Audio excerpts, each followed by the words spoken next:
नमस्कार, आप देख रहे हैं खबर समय और मैं संजय शर्मा। इस वक्त हम मौजूद हैं दार्जिलिंग के राजभवन से और हम आपको दिखाने जा रहे हैं एक्सक्लूसिव इंटरव्यू जो कि पश्चिम बंगाल के 28वें राज्यपाल श्री जगदीप धनखड़ का होगा।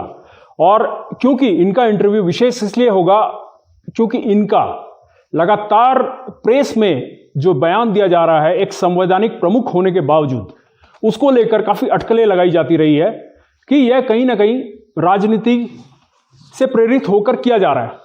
तो हम ज़्यादा विलंब न करते हुए हम इनसे सम्मुख होंगे और बात करेंगे। कुछ सवाल हमारे हैं जो कि राजनीतिक विदों द्वारा इन पर लगाए जा रहे आरोपों के संबंध में रहेंगे और भी बहुत सारी बातें रहेंगी जो कि यहाँ के विकास को लेकर भी होंगी।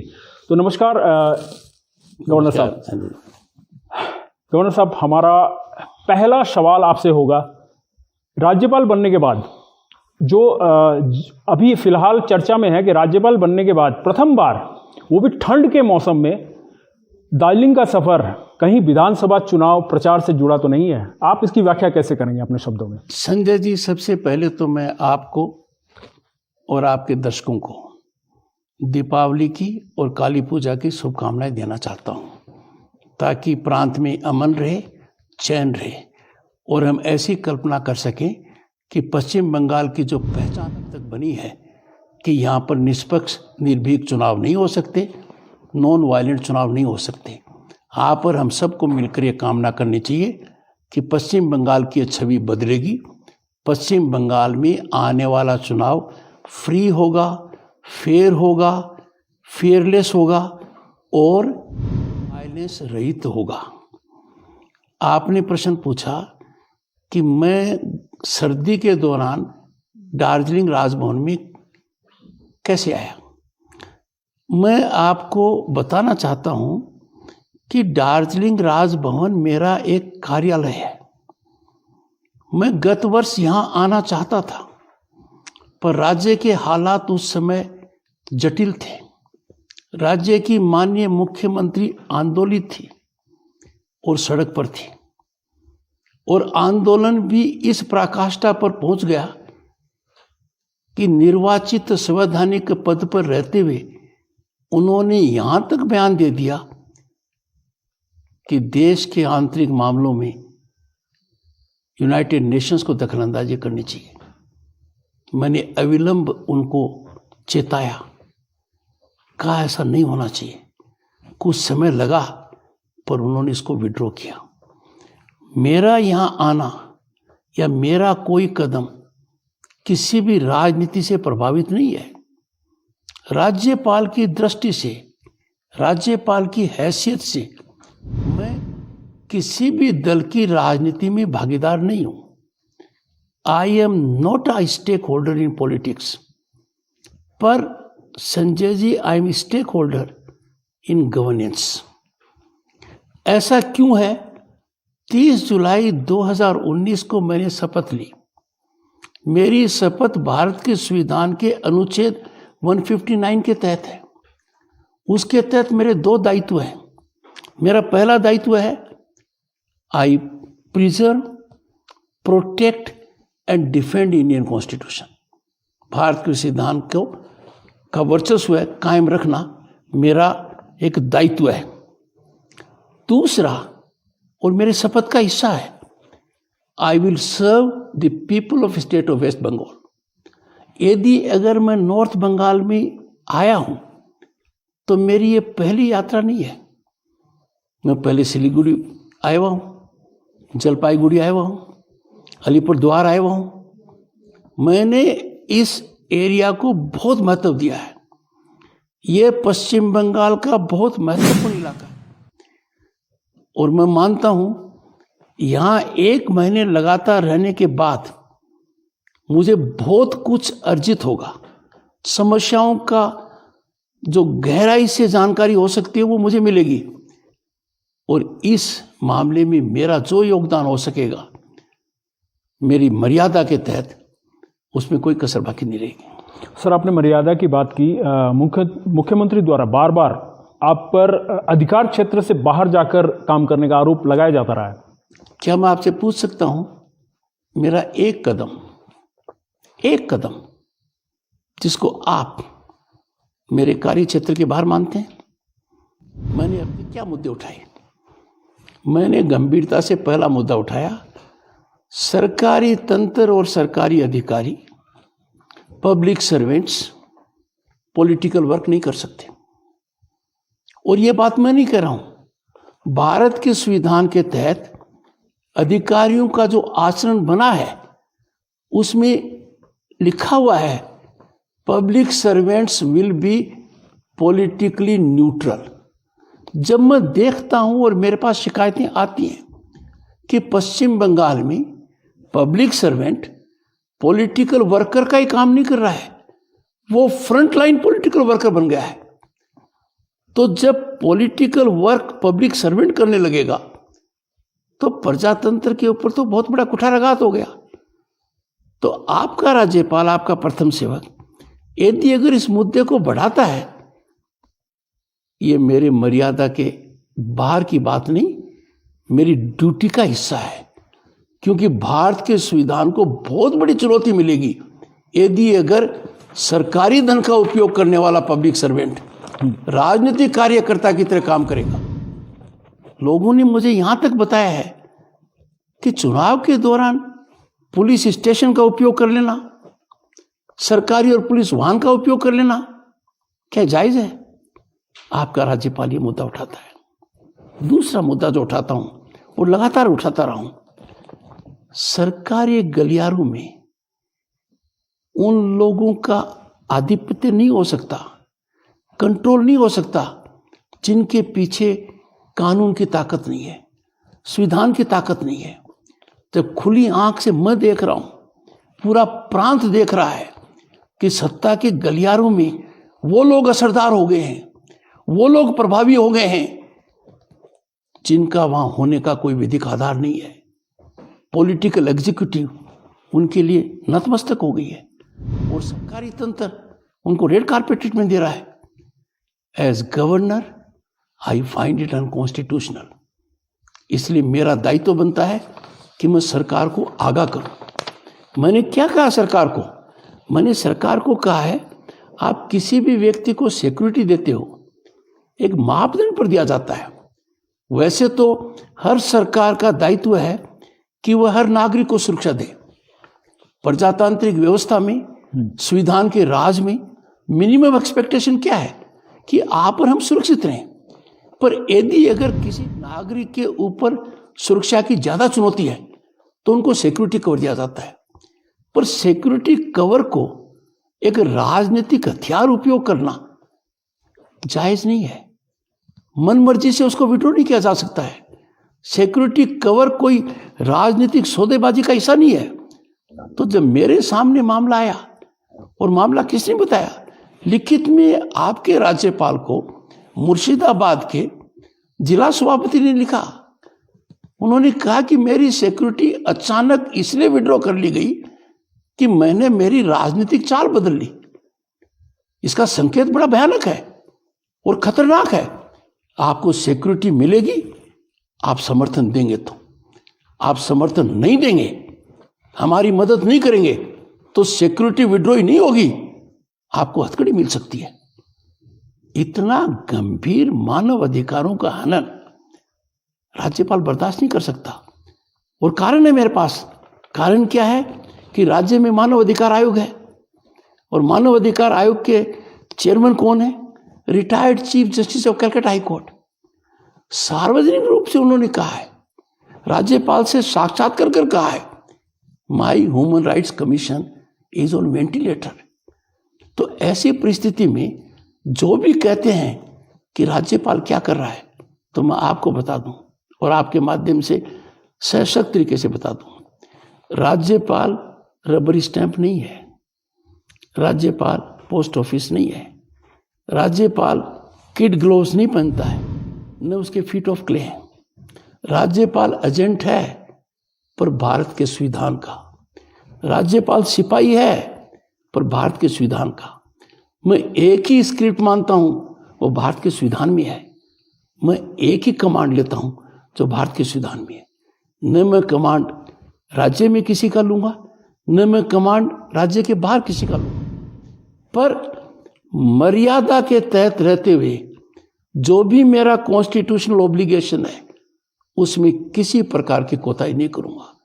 मेरा प्रथम प्रयास रहता है समझाइश, मेरा सेकंड प्रयास रहता है परसुएशन, मेरा थर्ड प्रयास रहता है कंस्ट्रक्टिव सजेशंस दूं।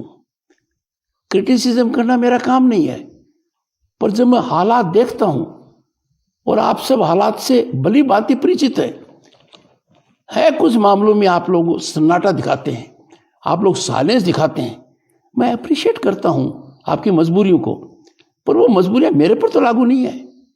यदि अगर मैं कमजोर पड़ जाऊंगा, मैं भयभीत हो जाऊंगा, मैं मेरी शपथ का निर्वहन नहीं कर पाऊंगा, तो भारत के संविधान का मैं बहुत बड़ा अनादर करूंगा, और ऐसा मैं कभी नहीं करूंगा। तो इसके लिए सर आपके कोई ब्लूप्रिंट है? आपने कुछ ऐसा सोचा है ब्लूप्रिंट? इसको सुधार कैसे करें? ब्लूप्रिंट भारत के संविधान में लिखा हुआ है, ब्लूप्रिंट बहुत क्लियर है। मैं हर मुद्दे के ऊपर माननीय मुख्यमंत्री से पत्र व्यवहार करता हूं। जैसे बताता हूं, आर्थिक जगत में देखिए, 2015 से बंगाल ग्लोबल बिजनेस समिट के 5 एडिशन हो गए। हर बार आयोजन में सैकड़ों करोड़ खर्च हुए। मेरे पास काफी शिकायतें आई कि इसमें लंबा चौड़ा भ्रष्टाचार हुआ है, अनियमितताएं हुई हैं। अनियमितताएं करने के लिए फिक्की को बीच में ले आया मेरे पास।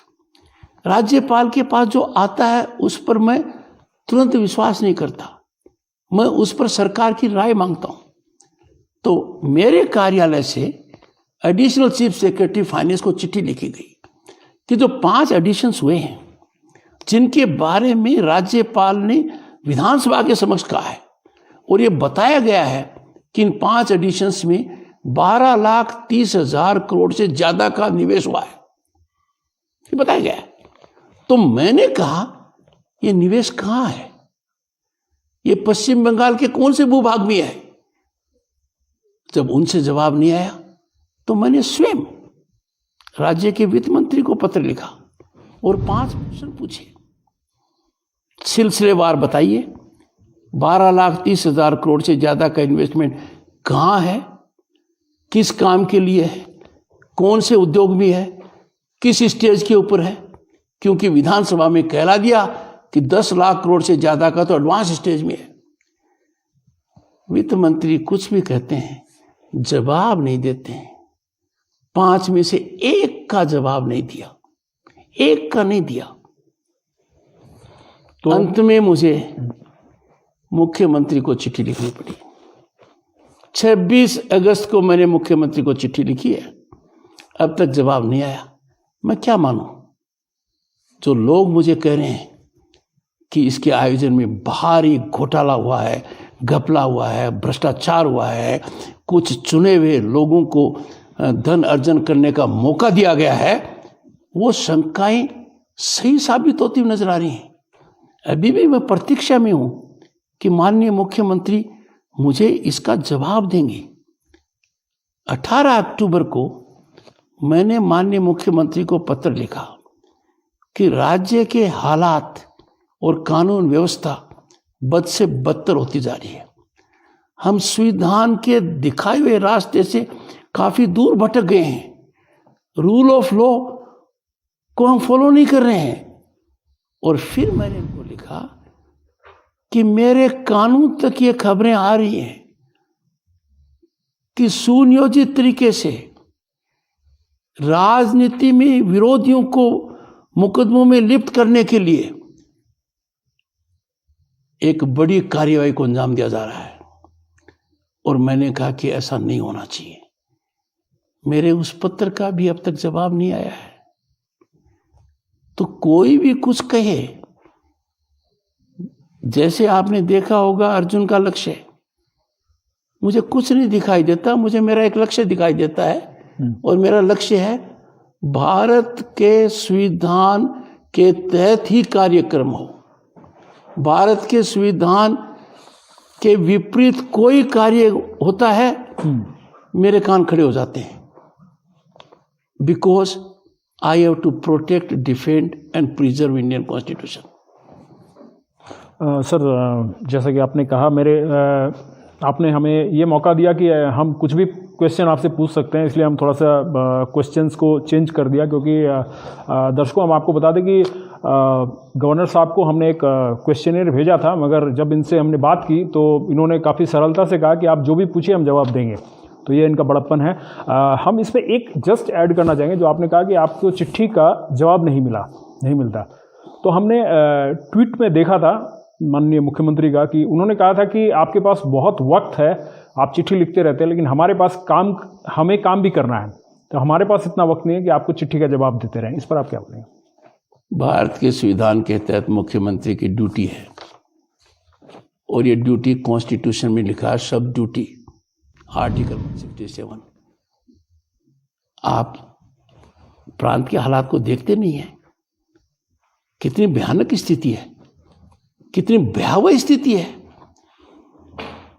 कोई दिन गया है जिस दिन आपने विज्ञापन नहीं देखा हो, कोई दिन गया है जिस दिन आपने सुनहरा सपना नहीं पढ़ा हो।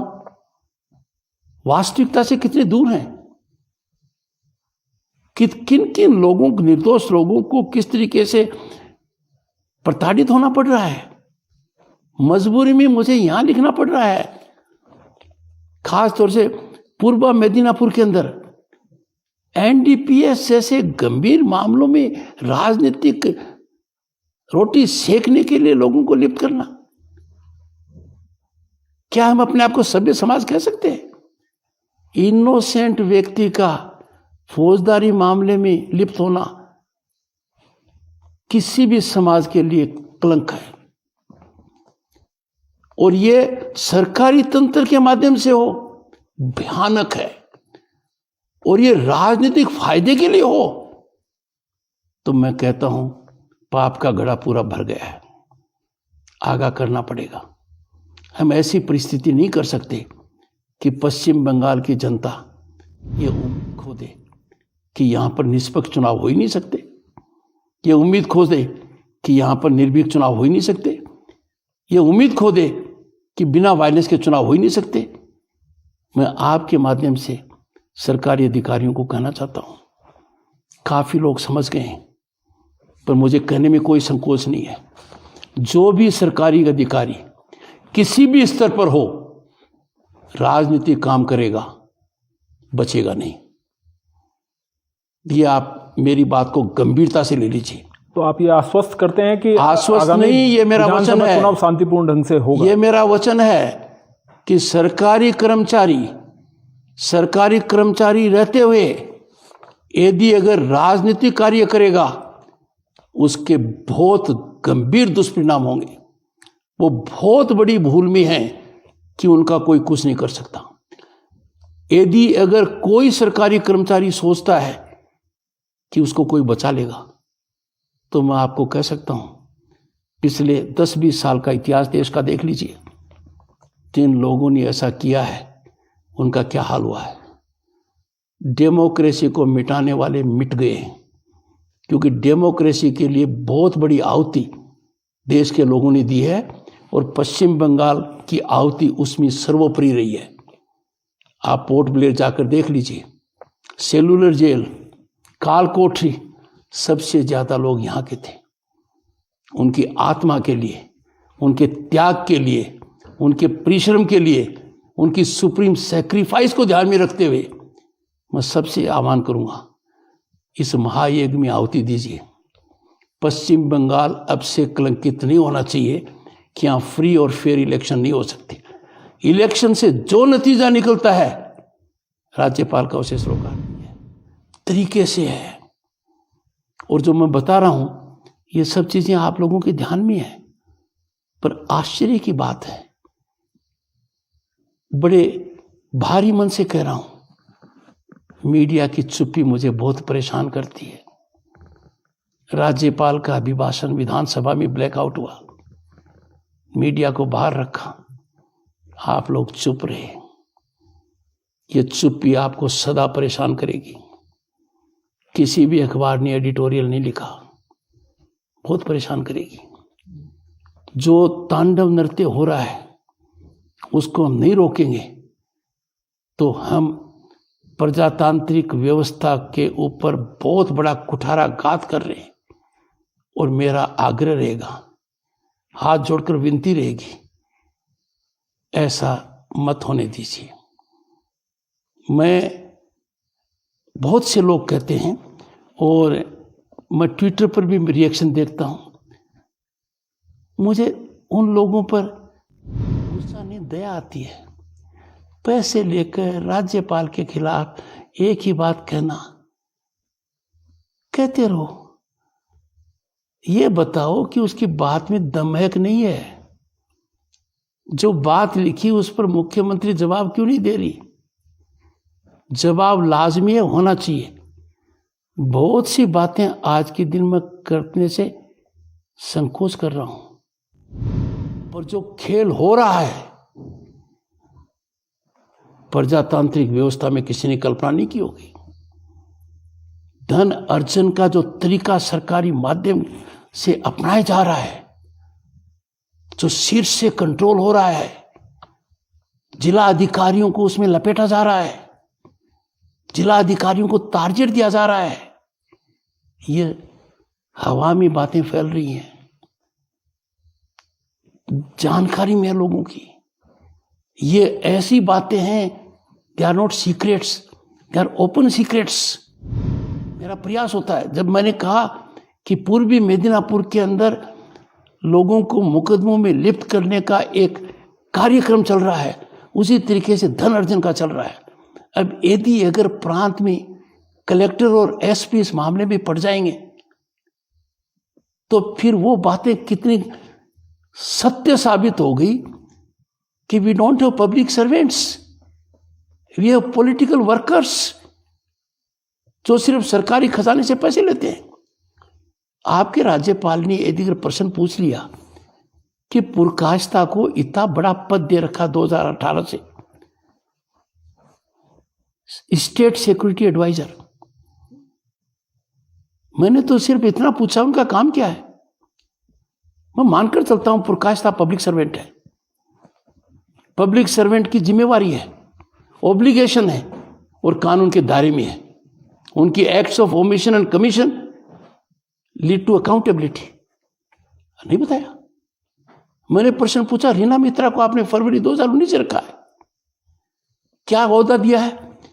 Principal adviser internal security. नहीं बताया कि उनका काम क्या है। They are public servants. सरकारी खजाने से पैसा मिल रहा है, किसी की तिजोरी से पैसा नहीं मिल रहा। उनको कार्य करना पड़ेगा, बताना पड़ेगा। यदि मैं कहता हूं कि सुप्रीम कोर्ट ने कहा कि ज्ञानवंत आईपीएस जो एडीजी लॉ एंड ऑर्डर हैं उनके विरुद्ध इंक्वायरी होनी चाहिए, आप 9 साल तक कुछ नहीं करते हैं। राज्यपाल गिरने के बाद 1 साल तक चुप है।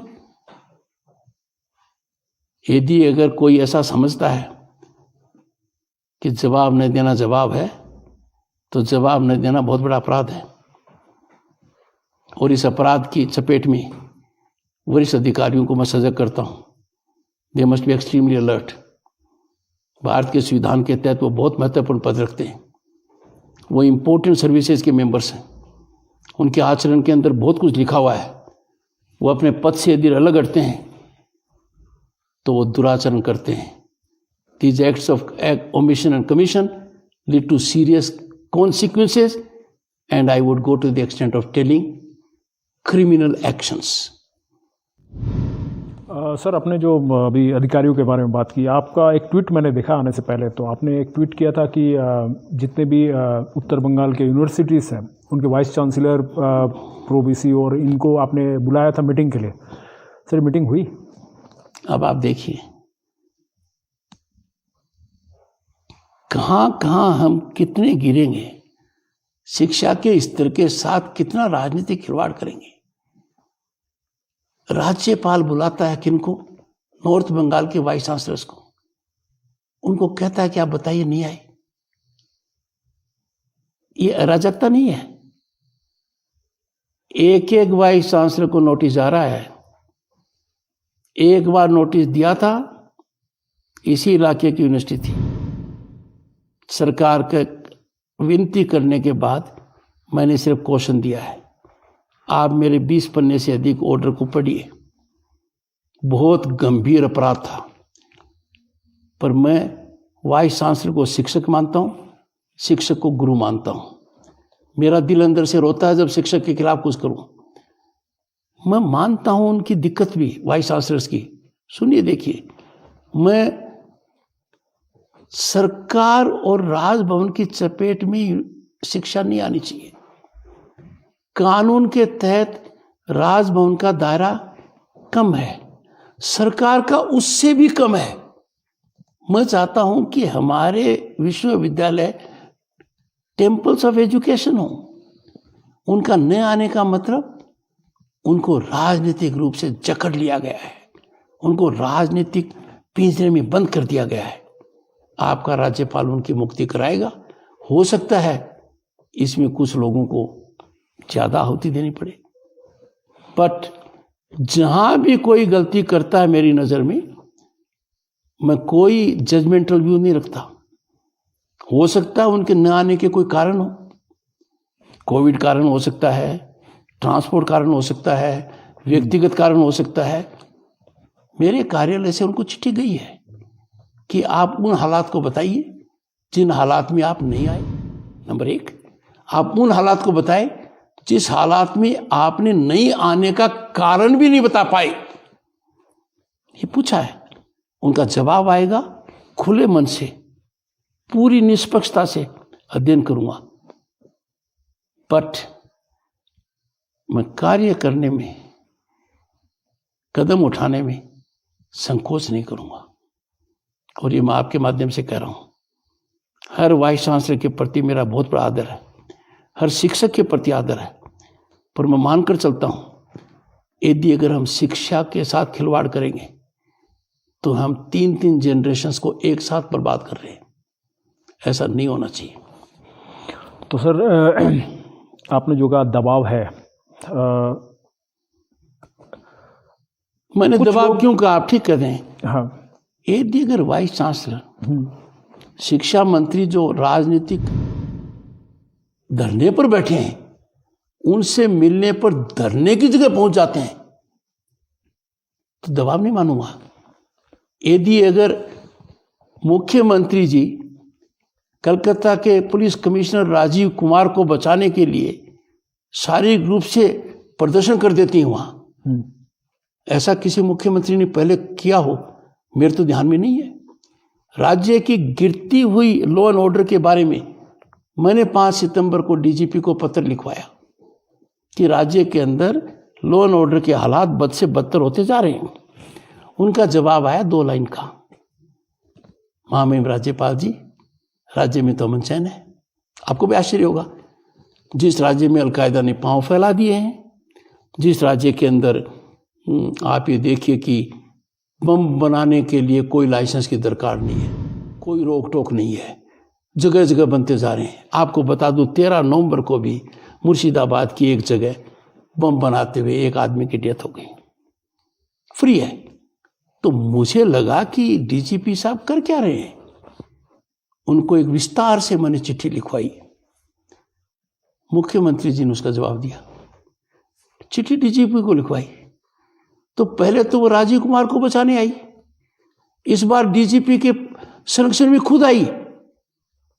इससे मेरे मन में जो बात लोग कहते हैं कि सरकार पूरी पुलिस क्रचेज पर चल रही है, सरकार का बाईं तरफ और दाईं तरफ जो हथियार है वो पुलिस है, तो फिर we are a police state.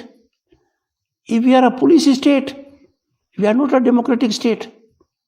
तो मेरे लिए चिंता की बातें हैं कि नहीं है। तो आप जो कह रहे हो ये सब बातें मैं जबानी नहीं कहता, मैंने लिखित में दिया है।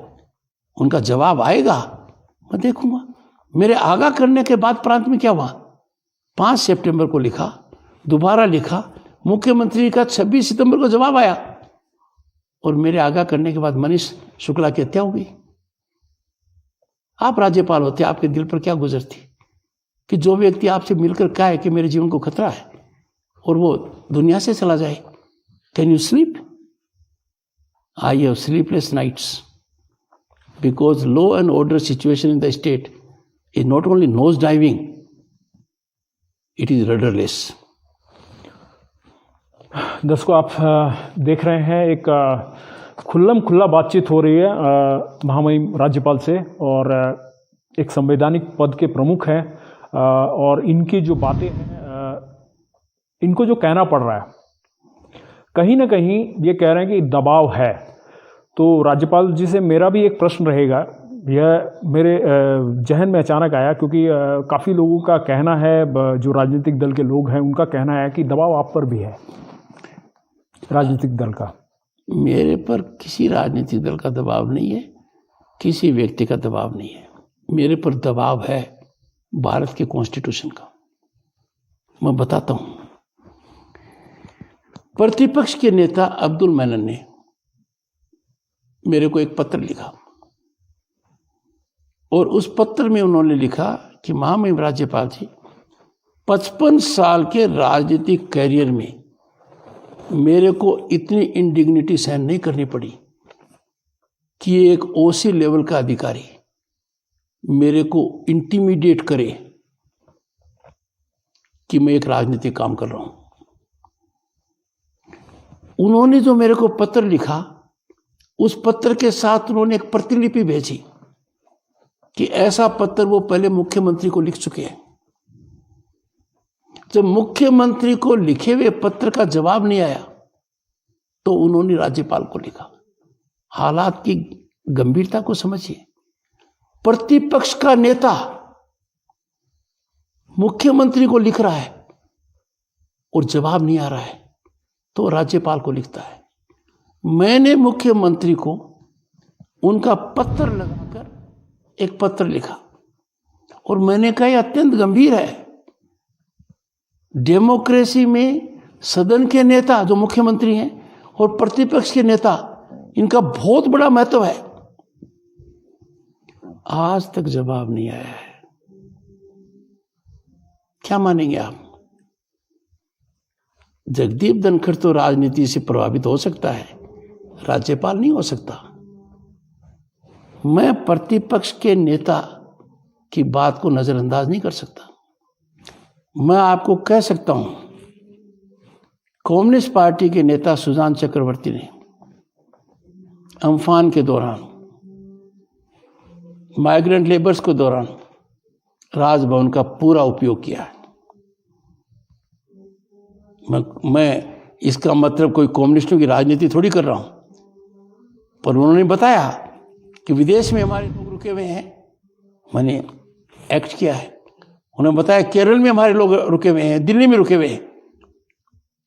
अब जो भी राज्यपाल के पास आता है, मैं चश्मे से नहीं देखता कि कांग्रेस है या कम्युनिस्ट है या अन्य किसी दल का है। मैंने टीएमसी के अध्यक्ष से भी चर्चा की है। मेरे लिए सबके दरवाजे खुले हैं, पर मुझे ये कहते हुए संकोच नहीं है कि यदि अधीर रंजन जी मेरे से मिलकर कोई बात कहते हैं और मैं प्रभावित होता हूं, तो मैं कांग्रेस पार्टी को थोड़ी सपोर्ट कर रहा हूं, मैं किसी दल को नहीं कर रहा हूं। उनकी बात में दम है, मेरे को समझ में आती है। सुजान चक्रवर्ती जी की बात में मुझे असर लगता है, समझ में आती है। भारतीय जनता पार्टी के लोग आते हैं, मैं सुनता हूं। टीएमसी के लोग नहीं आते हैं या कुछ आते हैं, उनकी सुनता हूं। तो मैं बिना भेदभाव के काम करता हूं, निष्पक्षता से करता हूं और संविधान की मर्यादा में करता हूं। मैं चाहता हूं सरकार भी ऐसे ही काम करे। सरकार राजनीतिक चश्मे से काम नहीं करना चाहिए। राजनीतिक दल राजनीतिक चश्मे से काम कर सकता है, करे। तो आप देख ही रहे हैं कि कितनी मुखर होकर बात कर रहे हैं, जो कि इनका आपने देखा होगा, इनका अंदाज ही मुखरता से बोलना है हर विषय पर।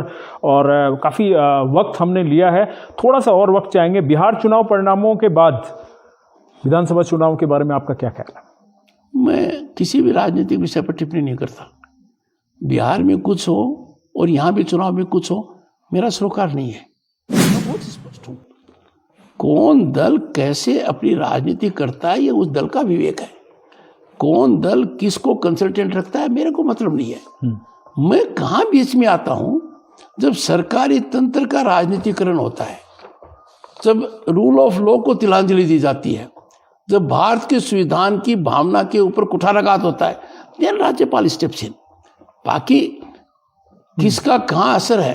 We are a vibrant democracy.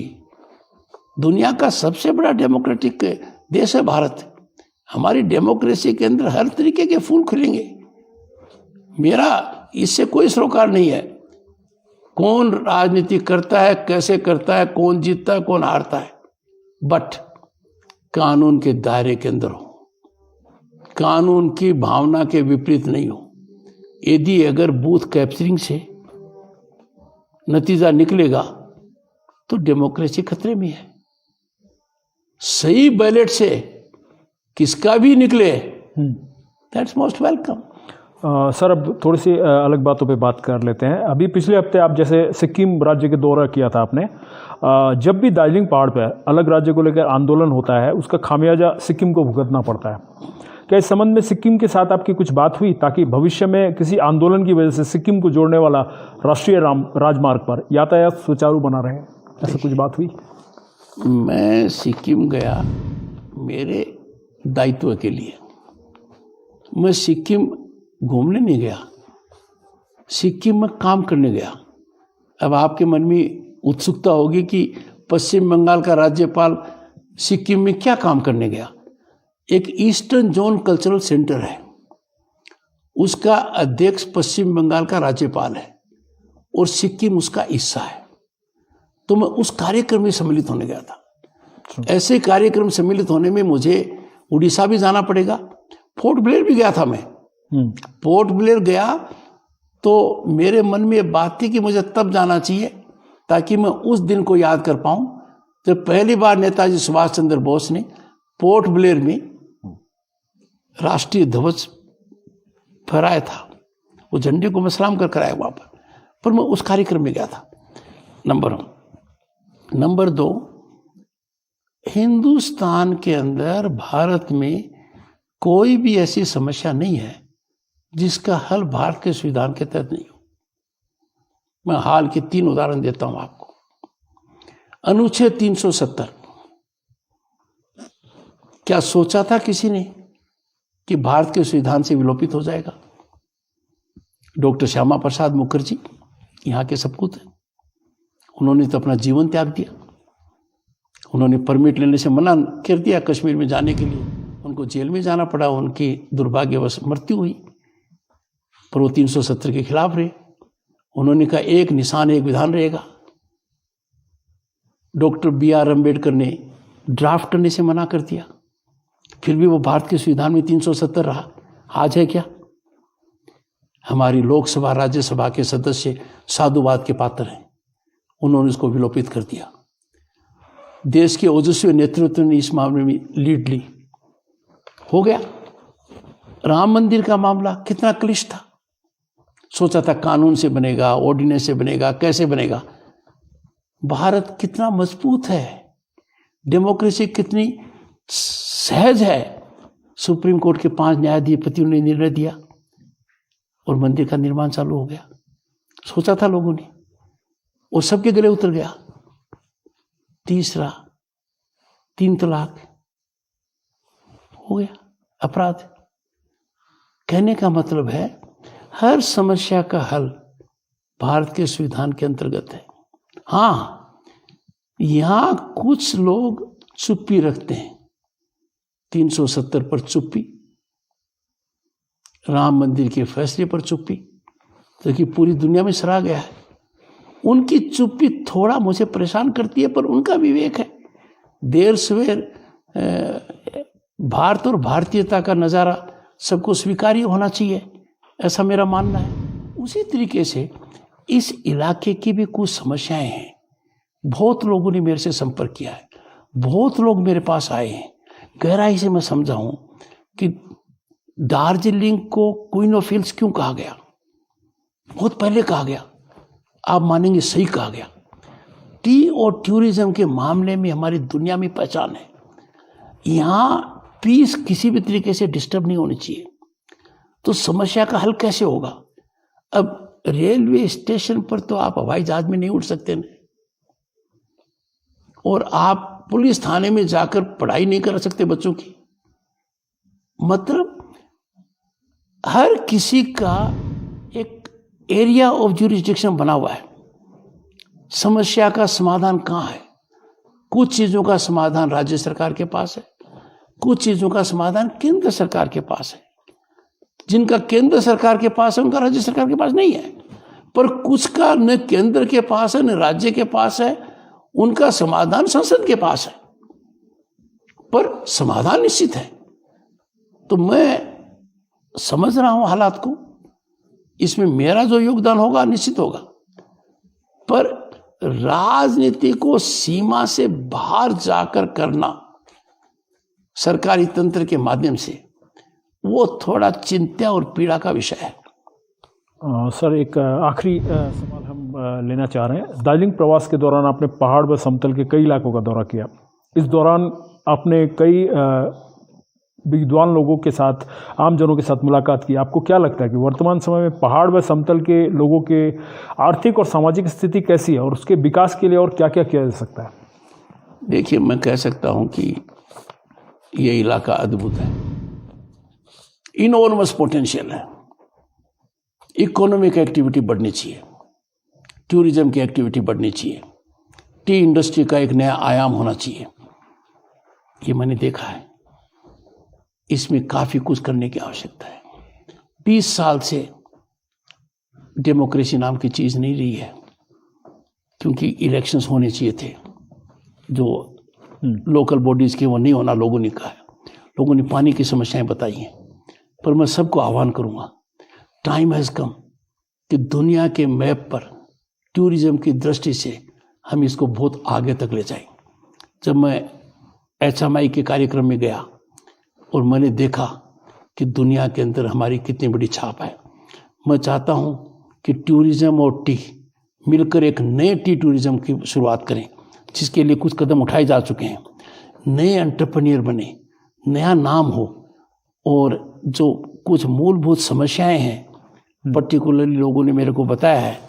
और यहाँ जाने से पहले मैं मीडिया से इंटरेक्शन करूँगा कि 1 महीने में मैंने क्या देखा है। जब से राज्यपाल बना हूँ 30 जुलाई 2019 को, इस इलाके से जितने रिप्रेजेंटेशंस आए हैं उनका गहराई से अध्ययन किया है। हर स्तर के लोगों से मिला हूँ, पॉलिटिकल लोगों से, नॉन पॉलिटिकल लोगों से, सिविल सोसाइटी के लोगों से। और मेरा मन रहेगा कि जो मैं एट होम यहाँ करूँगा उसके दौरान भी मैं लोगों से चर्चा करूँगा। And I will be a foot soldier for development of this area, क्योंकि ये एरिया हर तरीके से गिफ्ट ऑफ गॉड है, और गिफ्ट ऑफ गॉड है, उसको हम इतना आगे बढ़ाएं तो आपको बहुत अच्छा लगेगा। मैं आपको बता सकता हूँ, जब मैं सनराइज पॉइंट पर गया, अभी काम अधूरा है, दैट कैन बी अमेजिंग। उस सनराइज को देखने को हम टूरिज्म से करेंगे तो एकदम अलग बात होगी। कंचनजंगा को आप कहीं से भी देखिए, राजभवन से देखिए, कहीं और से देखिए, एक अलग चीज है। तो इसके लिए इनोवेटिव होना पड़ेगा, और यहाँ के लोगों को भी एंटरप्रेन्योरशिप के अंदर आगे बढ़ना पड़ेगा, सो दैट जितने भी स्पोर्ट एक्टिविटी हो सकती है, टूरिस्ट एक्टिविटीज हो सकती है, इकोनॉमी को बचाते हुए, बढ़ाते हुए, इकोलॉजी को बचाते हुए, एनवायरनमेंट को सुरक्षित रखते हुए, मैं लोगों से आह्वान करूंगा, जाने से पहले हाथ जोड़कर विनती करूंगा, हमारे पहाड़ों में प्लास्टिक दिखना नहीं चाहिए, बिल्कुल नहीं दिखना। प्लास्टिक फ्री दार्जिलिंग एकदम फ्री होना चाहिए, बिल्कुल। और जहां भी दिखे, नागरिक का कर्तव्य है उसको जकड़ ले, बजाय ये कहने की किसने फेंका है। ये बहुत और होगा। Let me tell you, peace of the area is fundamental, उसमें कोई डिस्टर्ब नहीं होना चाहिए। तो आपने सुना राज्यपाल साहब ने जो बातें की, काफ़ी बेबाकी से बातें की और काफ़ी खुलकर इन्होंने हमारे सवालों का जवाब दिया, और हम जो प्रश्न लेकर आए थे हमने वो प्रश्न इनसे पूछे ही नहीं, इनसे सीधा सीधी बातें की। एक आप ये समझ सकते हैं कि आपने जब देखा होगा इंटरव्यू को तो आपको लगा होगा कि खुलकर काफ़ी मुद्दों पर बातचीत हुई और इनका जो मन के अंदर जो एक हमेशा जो रहा है कि मुखर होकर बताते रहें, उन बातों को ये रख पाएँ। हम भी इनसे जितना हो सका गहराई से पूछा है हमने। मैं जाते जाते एक छोटा सा एक सवाल आपसे करना चाहूँगा, बहुत समय ले लिया आपका। बात जब राजनीति की आती है तो प्रश्न ये भी उठता है कि एक राज्यपाल हैं, वो बार बार बातें कर रहे हैं कि वो राजनीति की बात नहीं करेंगे, मगर आपका लास्ट एक कन्वर्सेशन मैंने देखा था कुछ बिहार से जब आप मीडिया को बाइट दे रहे थे तो आपने कहा था कि राजनीतिक हिंसा जो है वह वर्ड कहीं ना कहीं हिंसा को भी राजनीति के साथ जोड़ रहा है। तो इसके अलावा भी तो हिंसाएं होती हैं। नहीं, देखिए, हजारों साल का इतिहास देखेंगे आप, हर शासन व्यवस्था ये देखती है कि अपराध कम से कम हो। हर शासन व्यवस्था हजारों साल से हम देखेंगे अपराध होते रहे, अपराधों को पर अंकुश लगाने के लिए एक व्यवस्था की जा रही है। But political violence political vendetta से हो और वो पॉलिटिकल किलिंग का रूप ले ले तो बहुत भयावह स्थिति है। फिर उसकी कैटेगरी एक अलग होती है। जैसे मैं आपको कहता हूं कि किसी भी घर के अंदर चोरी होना और पेट्रोल पंप पर चोरी होने में फर्क है। घर के अंदर पैसा ज्यादा चला गया चोरी में और पेट्रोल पंप पर कम भी गया तो सार्वजनिक स्थान है। उसी तरीके से political violence, political vendetta, political killing शर्मसार करती है प्रजातंत्र को। जो डेमोक्रेटिक फैब्रिक है ना, उसको पूरी तरह से टेंट कर देती हैं। हम एक धरातल में चले जाते हैं। और यहाँ यदि कोई राजनीतिक दल कहता है कि हमारे 100 से ज्यादा कार्य मारे गए, और जहां प्रांत के हालात इतने हो जाएं कि पोस्टमार्टम जैसी चीज को कोर्ट को तय करना पड़े। एक बार कोर्ट ने कह दिया पोस्टमार्टम दोबारा करा लो तो सरकार न्यायपालिका की रस्साकसी में आ गई। सिंगल जज, डबल जज, डबल जज, सिंगल जज। क्या हो रहा है? क्या छिपाना चाहते हैं? यदि राज्यपाल ने यह कहा कि हमारे यहां क्राइम अगेंस्ट ह्यूमन बढ़ रहा है, रेप एंड किडनैपिंग्स, राज्यपाल ने क्यों कहा? क्योंकि राज्यपाल के पास डिविजनल कमिश्नर्स की लिखित रिपोर्ट आई और हर रिपोर्ट डिस्ट्रिक्ट मजिस्ट्रेट ने साइन की है। अब होम डिपार्टमेंट कह देता है कि ये गलत है। देखिए उनका ट्वीट। मैं होम डिपार्टमेंट के उस एक्शन को कंडोन नहीं करूंगा।